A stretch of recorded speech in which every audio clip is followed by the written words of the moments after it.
पाकिस्तान क्यों नहीं ऐड? मेरे ख्याल से तो ये पाकिस्तान के लिए एक बहुत बड़ा नुकसान है, और इसका जो रीज़न है वो शायद पाकिस्तान की पॉलिटिकल जो स्टेबिलिटी है इस टाइम काफ़ी ख़राब है, और इसके अलावा इकोनॉमिक कंडीशन भी बहुत ख़राब है। तो मेरे ख्याल से तो ये जो ऑर्गेनाइजेशन करता है, हम अपने आप को जाके उस तरह रिप्रेजेंट नहीं कर सकते।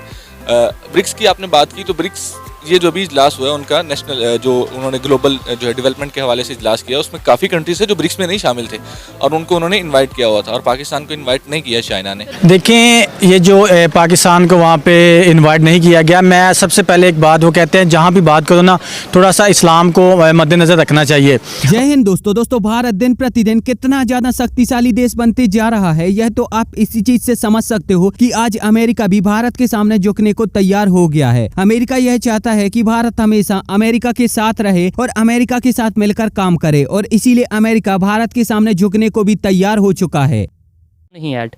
मेरे ख्याल से तो ये पाकिस्तान के लिए एक बहुत बड़ा नुकसान है, और इसका जो रीज़न है वो शायद पाकिस्तान की पॉलिटिकल जो स्टेबिलिटी है इस टाइम काफ़ी ख़राब है, और इसके अलावा इकोनॉमिक कंडीशन भी बहुत ख़राब है। तो मेरे ख्याल से तो ये जो ऑर्गेनाइजेशन बनी है, ये तो बनी इसलिए है कि जो इकोनॉमिक कंडीशन है उसे बेहतर किया जाए, तो फिर पाकिस्तान को तो बिल्कुल पहले होना चाहिए था।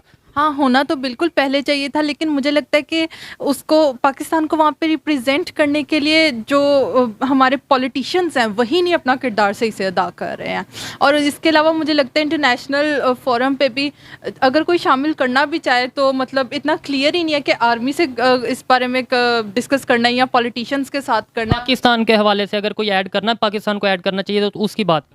हाँ बिल्कुल, अगर उसको ऐड करना चाहिए, वो करना ही चाहिए, क्योंकि इस टाइम मुझे लगता है कि पाकिस्तान को बहुत ज़रूरत है इस चीज़ की। ठीक है, तो कहा यह जाता है जी चाइना हमारा बहुत ही मजबूत दोस्त है, शायद दुनिया में सब अगर कोई सबसे बेस्ट हमारा फ्रेंड है पाकिस्तान का तो वो चाइना है। चाइना अब दरअसल हाल ही में एक न्यूज निकल कर आई है और जिसमें यह सुनने को आया है कि G7 कंट्रियां ये चाहती हैं कि भारत को G7 में सम्मिलित कर लिया जाए और G7 का विकास करके उसे G8 में बदल दिया जाए। G7 कंट्रियों का यहाँ पर कहना है कि क्योंकि भारत और चाइना दोनों ही ब्रिक्स के सदस्य हैं और इसीलिए आज ब्रिक्स G7 के मुकाबले काफी ज्यादा पावरफुल समूह बन चुका है। आपको बता दें कि जितनी भी G7 कंट्रियां हैं उनमें मंदी आने के भी चांस बहुत ही ज्यादा है, और साथ ही साथ इनकी ग्रोथ रेट भी बहुत ही ज्यादा स्लो हो चुकी है और कई देशों की ग्रोथ रेट तो माइनस में जा चुकी है। वहीं भारत और चाइना जैसे जो देश हैं वो आज के समय न केवल जनसंख्या के मामले में बहुत ही ज्यादा आगे हैं, बल्कि इनकी जो ग्रोथ रेट है वो भी उनके मुकाबले बहुत ही ज्यादा हाई है, और साथ ही साथ इनकी जीडीपी भी बहुत ही तेजी से बढ़ रही है। आज के समय ब्रिक्स में दुनिया की तकरीबन 50% पॉपुलेशन है, और अगर हम G7 की बात करें तो G7 कंट्रियों का नंबर बहुत ही ज्यादा छोटा है।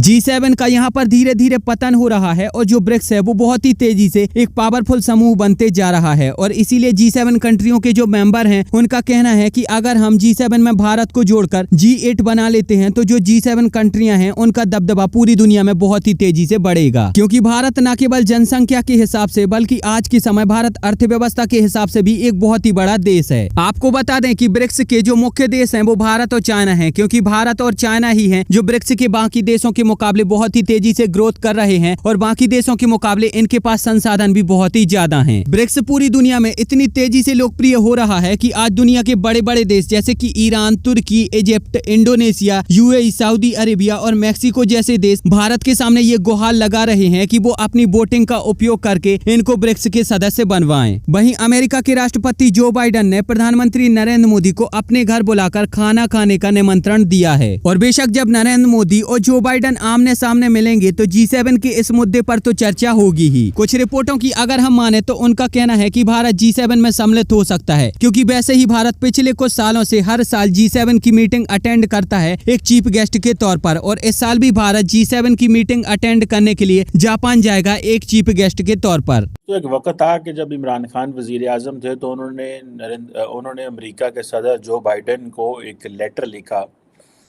और उसमें कहा कि वो टेलीफोन कन्वर्सेशन करना चाहते हैं अमेरिका के सदर जो बाइडेन से, लेकिन वो जवाब ना सुना उन्हें दिया गया।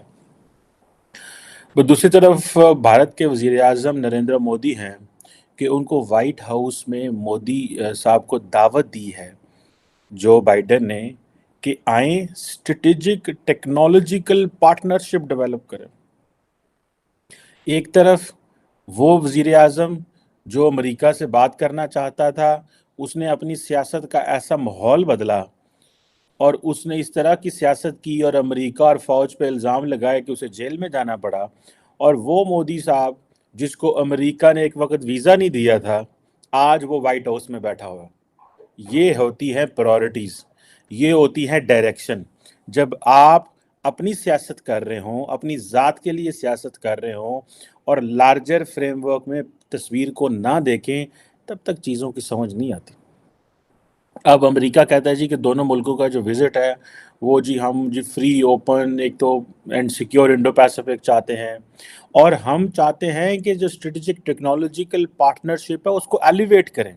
मतलब जो इंडिया को ऑलरेडी जो टेक्नोलॉजिकल एडवांसमेंट अमेरिका से मिल रही है उसको भी आगे लेके जाएं, जिसमें ये जो स्ट्रेटेजिक टेक्नोलॉजी पार्टनरशिप है इसमें डिफेंस आता है, क्लीन एनर्जी आती है, स्पेस आता है।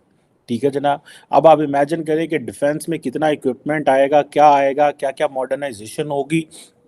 इनका जो आत्मनिर्भर भारत का जो कॉन्सेप्ट है इंडिजनाइजेशन का, उसमें उनको कितनी स्ट्रेंथ होगा, वो कितनी ताकत मिलेगी उनको, और उसमें पाकिस्तान कितना डिसएडवांटेजेस पोजीशन में जाएगा। ऑब्वियसली एक वक्त था कि हम अमेरिका को कहते थे भाई इंडिया को ये चीज़ ना दो, इससे हमारे नुकसान होगा। आज हम अमेरिका को भी ये नहीं कह सकते। आज हमारी कोई बंदा बात ही नहीं सुनता क्योंकि हम एक नॉन सीरियस प्लेयर हैं। हम ऐसे प्लेयर हैं जो आपस में एक दूसरे के कपड़े पाड़न रहे हैं पाकिस्तान के विच बैक। ठीक है जनाब। सो हमें हमारी कोई बात ही नहीं सुनता। अब क्लीन एनर्जी में जो आइंदा आने वाले दिनों में एडवांटेजेस इंडिया ले जाएगा क्लीन एनर्जी के, हमारी 25 करोड़ आबादी, हमें तो चाहिए था कि इन चीज़ों में हम आके क्लीन एनर्जी में हमारी जो एनर्जी शॉर्टेजेस हैं, हमें तो चाइनीज़ ने लगा दिया कोयले के ऊपर कि कोयले से एनर्जी बनाओ। इंडिया को अमेरिका क्लीन एनर्जी दे रहा है। आप बात समझ रहे हैं कि ये किस तरह की डेवलपमेंट है। और किधर स्पेस की बातें, हमारे साथ जब बातें होती हैं तो और तालिबान बनाएं या तालिबान ख़त्म करें, और हमारे लीडर इसी में बात बड़े खुश हो जाते हैं डॉलर राउंड है। मतलब वो जो जारी बात है, अगर सिक्योरिटी फ्रेमवर्क बात करेगा तो सिक्योरिटी फ्रेमवर्क तो फिर इसी एंगल से बात करेगा।